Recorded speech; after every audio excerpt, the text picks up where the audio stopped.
Hello बच्चों, welcome है आप सबका। आज की इस वीडियो में हम लाइंस एंड एंगल्स चैप्टर कर रहे हैं। हमने लास्ट के 2 वीडियोस में हर तरह के एंगल सीखे थे कि जब भी लाइंस पैरेलल होती हैं तो कौन कौन से एंगल्स उसमें बनते हैं। Corresponding angles, alternate interior angles, alternate exterior angles, को इंटीरियर एंगल्स, को exterior angles, pair of linear angles और आपके वर्टिकली अपोजिट एंगल्स, ये सब हमने जो है पढ़े थे। आज हम उसको अप्लाई करेंगे। वो जो हमने उस दिन एंगल सीखे थे, आज हम उनको कैसे एंगल्स को निकालने में मदद में लेंगे उनकी, आज वो हम सीखेंगे। ठीक है, चलिए अब आप देखते हैं। ये हमारी एक फिगर है। क्वेश्चन लिखा है if angle A is equal to 60 degree. जो एंगल ए है वो 60 डिग्री है। Find all the other angles.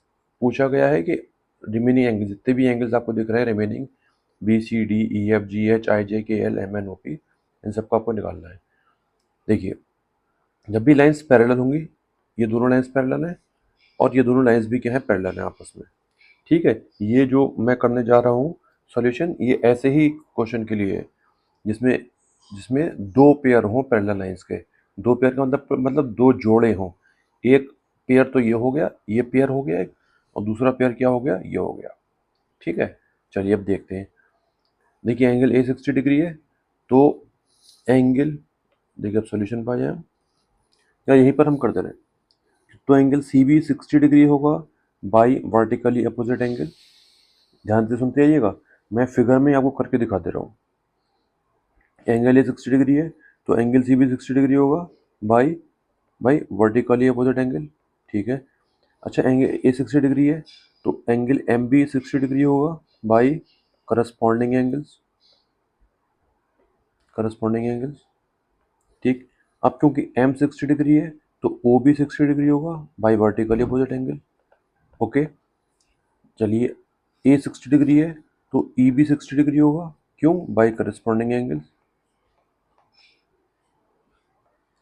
ठीक है, अब ई 60 डिग्री है तो आई भी 60 डिग्री होगा बाई करस्पॉन्डिंग एंगल्स। अगर आपने लास्ट वीडियो नहीं देखी तो प्लीज़ देख लीजिए आके, आपके डाउट्स क्लियर हो जाएंगे। आई 60 डिग्री है तो के भी 60 डिग्री होगा बाई वर्टिकली अपोजिट एंगल। यहाँ पे ई 60 डिग्री था तो जी भी 60 डिग्री होगा बाई वर्टिकली अपोजिट एंगल। ठीक है, अब देखिए आगे की चीज़।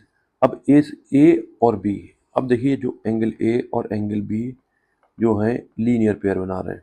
क्या बना रहे हैं, लीनियर पेयर।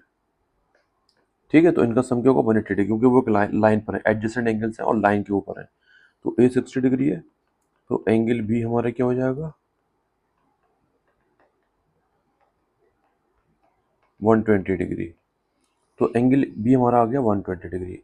ठीक है, अब एंगल बी 120 डिग्री है तो एंगल एन भी हमारा 120 डिग्री होगा। बताइए क्यों, करस्पॉन्डिंग एंगल से। ठीक है, करस्पॉन्डिंग एंगल से। अब एंगल बी 120 डिग्री है तो एंगल एफ भी 120 डिग्री होगा, वही करस्पॉन्डिंग एंगल। ठीक, ऐसे ही एंगल एफ 120 है तो जे भी 120 डिग्री होगा भाई corresponding angle. Is that clear? क्या हमारे सारे एंगल, नहीं अभी सारे नहीं है, डी, बी और डी, बी 120 तो डी भी 120 degree by vertically opposite angle. ऐसे यहाँ पर एफ 120 है तो एच भी 120 डिग्री होगा बाई वर्टिकली अपोजिट एंगल। ऐसे यहाँ पे जे 120 है तो एल भी 120 डिग्री होगा बाई वर्टिकली अपोजिट एंगल। ऐसे यहाँ पर पी 120 है, सॉरी एन 120 तो पी भी 120 डिग्री होगा बाई वर्टिकली अपोजिट एंगल। हमारे सारे एंगल्स निकल के आ गए। आप जब इसको लिखेंगे तो अच्छे से लिखिएगा, angle A is equal to angle C is equal to 60 degree. कैसे लिखेंगे आप, बाई वर्टिकली अपोजिट एंगल, ऐसे करके जो है लिख दिएगा। सबके आगे जो है आप क्या लिखेंगे, रीजन लिखेंगे। सबके आगे लिखेंगे रीजन, करस्पॉन्डिंग एंगल। ठीक, रीजन लिखना मत भूलिएगा। ठीक, इज दैट क्लियर? आगे बढ़े, ध्यान रखिएगा, ये उस केस में है जब हमारे पास जो लाइंस हैं वो सब क्या हो, पैरेलल हो आपस में। अब कभी भी ऐसा क्वेश्चन आ जाता है, ध्यान से देखिएगा, ऐसा क्वेश्चन आ जाता है और बच्चे मिस्टेक भी बहुत करते हैं। जैसे कि आपकी एक पेयर तो है आपको पैरेलल लाइंस का, ये दोनों लाइंस पैरेलल हैं, और जो दूसरा पेयर है लेकिन वो पैरेलल नहीं है। एक लाइन ये हो गई, एक लाइन ये हो गई, ये आपस में पैरेलल नहीं है। ठीक है, अब मान लीजिए यहाँ पर ये एंगल, देखिए क्योंकि ऑब्ट्यूस है तो मैं इसको ऑब्ट्यूस एंगल लेट करूँगा। मैं इसको 120 डिग्री लेट कर लिया मैंने।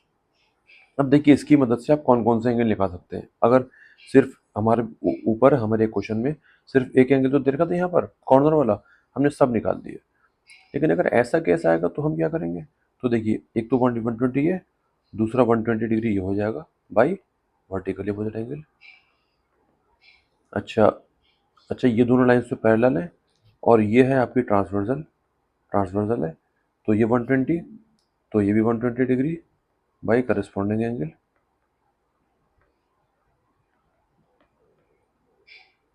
ठीक है, अच्छा ये 120 तो ये भी 120, कैसे, वर्टिकली अपोजिट एंगल। ठीक है, अच्छा ये वाले 120 है, तो जो ये वाला एंगल है, ये दोनों लीनियर पेयर है, तो ये 60 डिग्री निकल के आ जाएगा, दोनों का सम 180 डिग्री, तो ये लीनियर पेयर से आ गया आपका। ये 60 तो ये 60, वर्टिकली अपोजिट एंगल।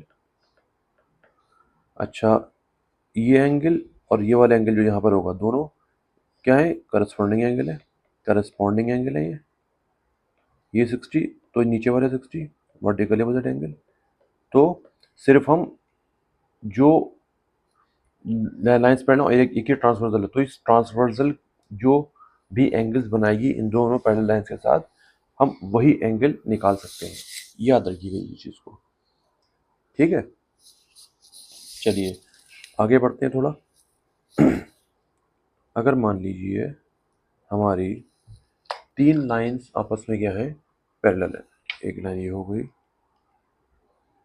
एक लाइन ये हो गई और एक लाइन ये हो गई।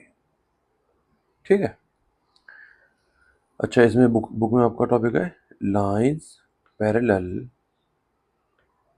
To the same line. ये तीन लाइन हो गई आपकी। ठीक है, इसको आप एल नाम दे दिए, इसको एम नाम दे दिए, इसको एम नाम दे दिए। ठीक है, चलिए ये एक को मैंने ट्रांसवर्सल बना दी, ये ट्रांसवर्सल है, इसको आप टी नाम दे दिए। तो यहाँ पर इसने एंगल 1 बनाया, यहाँ पर एंगल 2 बनाया, यहाँ पर एंगल 3 बनाया। अब देखिए इसमें लाइंस देखिए तीनों आपस में पैरेलल नहीं दे रखी है, कौन कौन सी पैरेलल दे रखी है ये देखिए ध्यान से। जो एम है वो एल के पैरेलल दे रखी है, ये जो एम है ये एल के पैरेलल है। ठीक है, इन दोनों का पेयर दे रखा है, और एन और एल पैरेलल दे रखी है, एन और एल पैरेलल दे रखी है। ठीक है, तो जो एल लाइन है ये पहले दिखा दे रखा कि एम के पैरेलल है, और सेकंड कंडीशन में एल लाइन एन के पैरेलल दिखा रखी है। ठीक है, तो अब हमें क्या प्रूफ करना, हमें ये प्रूफ करना होगा कि जो एम लाइन है, ये जो एम लाइन है ये एन लाइन के भी पैरेलल है। ठीक है, देखिए बहुत अच्छा क्वेश्चन है, बहुत से आपके ये डाउट्स क्लियर करेगा, तो ध्यान से देखिए क्या करेंगे। पहले इसको यूज़ करेंगे क्योंकि एम लाइन एल के पैरेलल है, तो angle 1 is equal to angle 2 होगा। बताइए क्यों, corresponding angle. Is that clear, आगे बढ़े।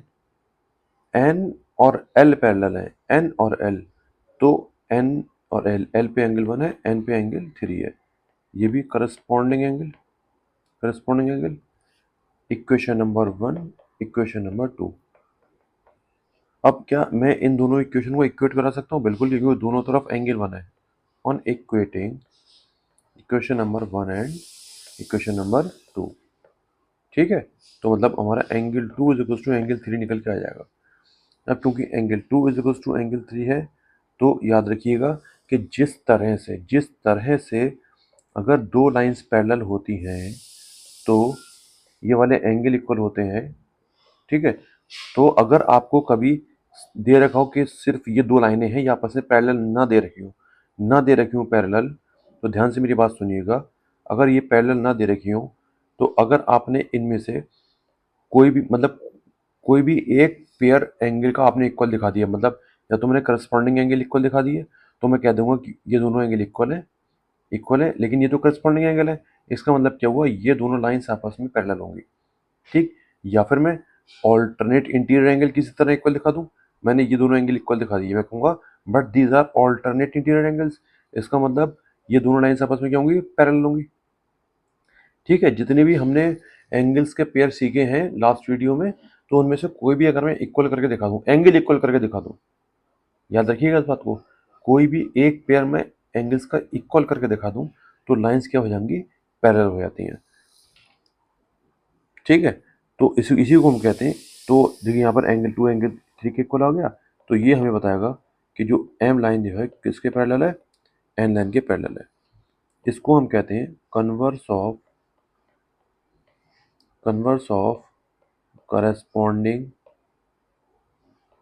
एंगल एक्सियम, क्योंकि यहाँ पर हमने करस्पॉन्डिंग एंगल्स को इक्वल करके दिखाया है।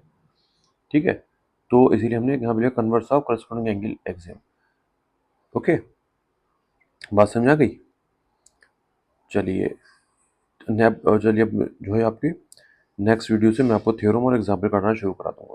ये बिल्कुल बेस था आपका, इस चैप्टर के लिए आपका बिल्कुल ये बेस था। यहाँ तक की वीडियो ध्यान से समझ लीजिएगा, फिर आगे जो है आगे की वीडियोज आप लोग देखिएगा।